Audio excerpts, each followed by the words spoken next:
right, we got James Coleman on the line, fifth quarter college football. Sports Den Live's his show. Just join him on Twitter. Just look up Big Game James 36. That's the best way to do it. So I got the helmets lined up here for a reason. We got Florida State, and Miami. And you guys play the rivalry every year. You got Florida and Miami. You're the only one that plays both of them every year. Of course, one in the ACC, and then you've got the annual rivalry game with the Gators. The Gators jump into play with Miami the first week of the season. Does the Noel family care about that matchup week one? Yes, if they both could lose, it would be amazing. Like nothing would just let it go in 7 overtimes and let it be 6-3 or something like that, or that'd be amazing. But if I'm being honest, I don't like either right now, but I definitely not feeling the Gators more than I am Miami. They've got this lucky season that they just had, so I hope they have some bad luck hit them. But I do believe that Florida is a better team than Miami at this juncture. They have a better coach. They have a better quarterback. Their defense might not be better, but there's some notable holes on both rosters, but definitely Miami's. So, but yeah, we'll be looking at that, and then we'll be ready to beat Miami, and then we'll be ready to destroy Florida at the end of the year. We got some payback for them. Mark Rogers TV, the voice of college football, on the line with James Coleman. And we're talking Florida State football, of course. The last thing I'll hit you with is something we talked about, James, right before we started to record, and that's this transfer portal. It seems to be a Pandora's box. It's open, and who knows where it's going to go from here, but it's not going to go backwards. I think we pretty much know that. So your thoughts about what's happening in college football and if this is going to mirror NFL free agency very soon? The transfer portal is really here because we wouldn't do the right thing.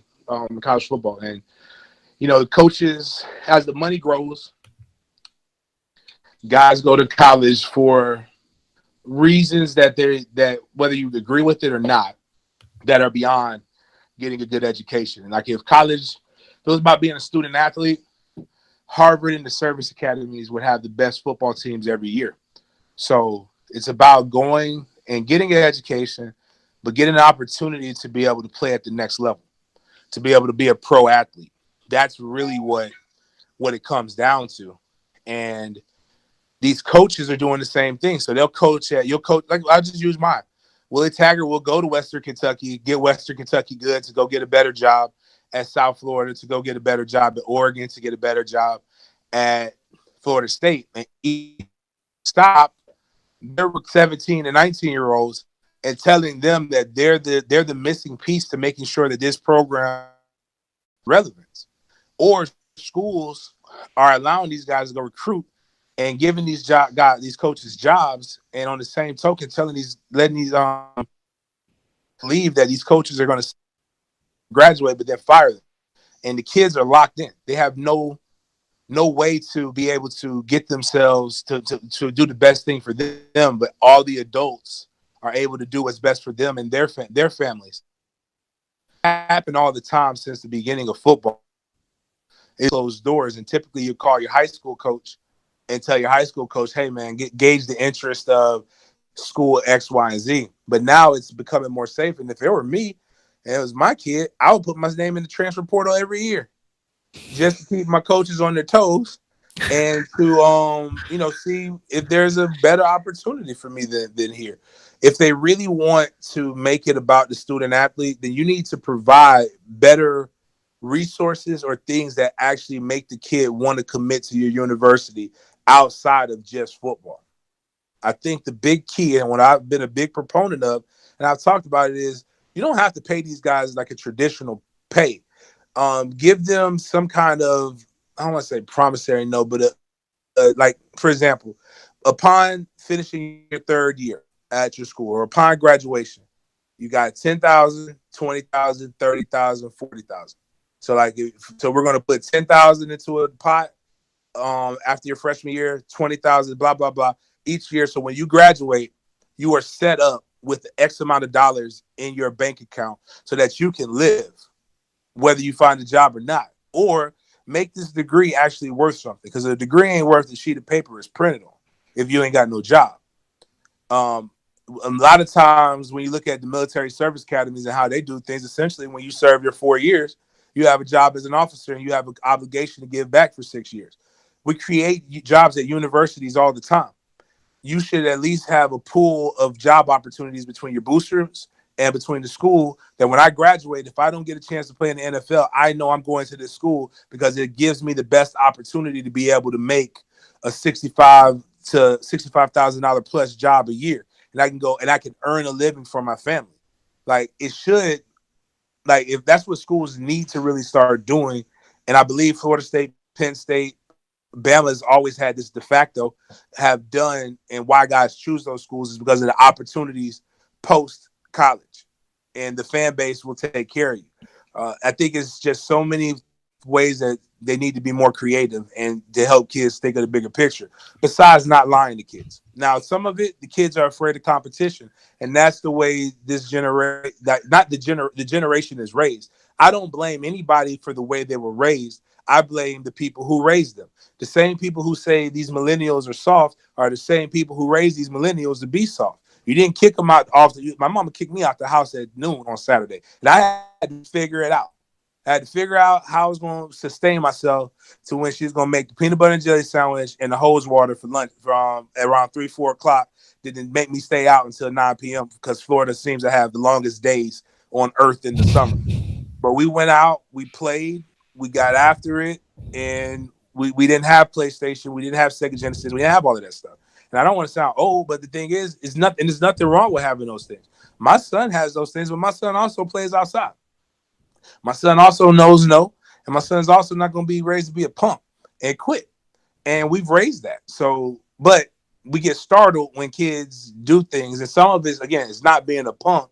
Some of it is more the adult lied, and the adult did not do the right thing by the kid. USC, a perfect example. Now we have a kid who signed and is transferring before he even plays it down from USC, because USC went and signed a guy in Cliff Kingsbury who they knew was getting unlimited interest from the NFL, and the odds were high that he wasn't going to be there more than a year. The adults lied to the kid, and the kid doesn't want to be there. That the only reason the kid was there was because of one coach. So what they need to do is force more honesty, and I think this is the other way to clean it up. Is you move early signing period to the first weekend in August, right before high school start their games, right before colleges do their fall camp. And then you have well, first off, you can't get a scholarship offer until you're 75% of the way on track to be eligible. Like, that would cut away a lot of these guys who aren't going to qualify. That'll cut. I mean, and you can say with the NCAA clearinghouse, because every school is different. But if you're not 75% completed with the NCAA clearinghouse, you can't get a scholarship offer. That's first. Number two, and if you're not there, you can't do early signing period, which we should be in the first weekend of August. Then that means the kids can focus and play high school football and not have to be rushed in the month of December. That way, also, you can look at it. If you don't sign, then you can look to see if your position coach is going to get fired and move somewhere else. Like, now you have more time to kind of see all the stuff and let it play out. Because right now you got a bunch of kids, like, for example, Alabama. All those kids signed to the University of Alabama, all those kids got signed by coaches who aren't going to coach them. Almost everybody on Saban's staff is gone except for Saban. Saban's a great coach. He will hire good coaches. But if I was being recruited by Mike Locksley, I want to play for Mike Locksley. And I've already signed, and he's in Maryland, and I don't have the opportunity to go see what he can do in Maryland. That's not pro athlete. That is that. I hate using the term because people aren't smart enough to be able to understand that slavery is a term. It is not. There are multiple types of slavery that you can actually go back and look and see what this mirrors. When you're locked in, like, you don't have a choice. You are forced to do something against your will. Nobody else is held to that same standard. So they're gonna have to tweak it. But this is the first year, so it's gonna be the wild, wild west. But I think they should. The only other thing too is I think they should.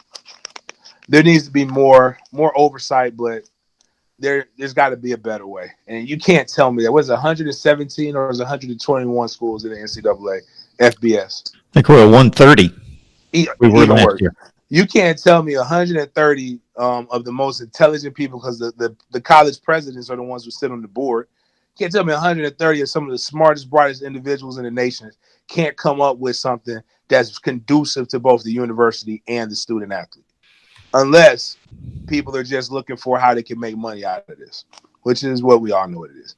Yeah, and when you bring up the term slavery again, you can be forced to do something against your will, still treated well, still given benefits, still not. Obviously, there's one condition in most people's minds when that term's thrown out, and then if that situation involving that group of people doesn't line up with the traditional thought of what that is, then they go crazy.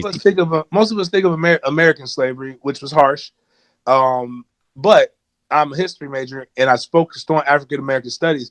If you actually, the conditions that the African Americans were in when they were under slavery were actually better than when they actually got out of slavery. So it's not about the conditions, it's about the choice to be able to do what you will with your assets. What your best asset as an athlete is your body. And if you don't have the choice to be able to do what you will, and you can say, yeah, they have a choice to not play, but that's not a choice.